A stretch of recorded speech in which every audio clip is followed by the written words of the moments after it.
Hello everyone, in honor of Black History Month, today we're going to talk about a topic that is often overlooked but incredibly important: the dark history of medical experiments on African Americans.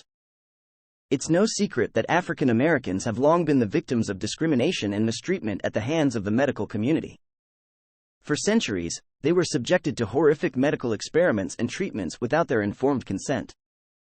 These atrocities not only caused immense physical harm but also left a lasting impact on the African American community and their trust in the medical system. One of the most infamous examples of medical experimentation on African Americans was the Tuskegee Syphilis Experiment. This study, which went on for over 40 years, began in 1932 and involved the United States Public Health Service studying the natural progression of syphilis in African American men. The men involved in the study, who were all poor sharecroppers, were told they were being treated for bad blood, but in reality, they were receiving no treatment at all. Even when a cure for syphilis was discovered in the 1940s, the men were not informed or given access to the medication, and as a result, many died or suffered from severe health complications. In addition to the Tuskegee experiment, there are countless other examples of medical experiments conducted on African Americans throughout history. For instance, in the 19th century, a physician named J. Marion Sims performed experimental surgeries on enslaved African American women without anesthesia. He believed that African American women were immune to pain, and therefore did not require anesthesia. As a result, these women were subjected to horrific pain and suffering, all in the name of medical advancement.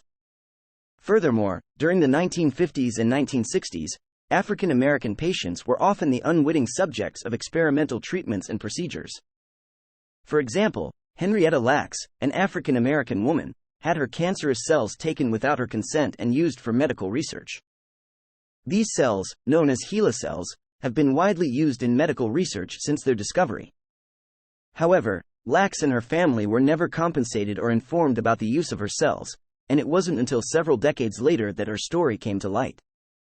So why were African Americans so often the targets of medical experimentation? Unfortunately, the answer to this question is rooted in a long history of racism and discrimination. African Americans were seen as expendable, and their bodies were often used as a means for white medical professionals to advance their own careers. Additionally, many medical professionals believed that African Americans were inherently biologically different from white people and therefore needed to be studied extensively. In conclusion, the dark history of medical experiments on African Americans is a painful reminder of the deep-rooted racism and discrimination in our country's history. These atrocities not only caused immense physical harm but also left a lasting impact on the African American community's trust in the medical system. It's important to acknowledge and understand this history so we can work towards a future where all patients are treated with dignity and respect, regardless of their race or ethnicity.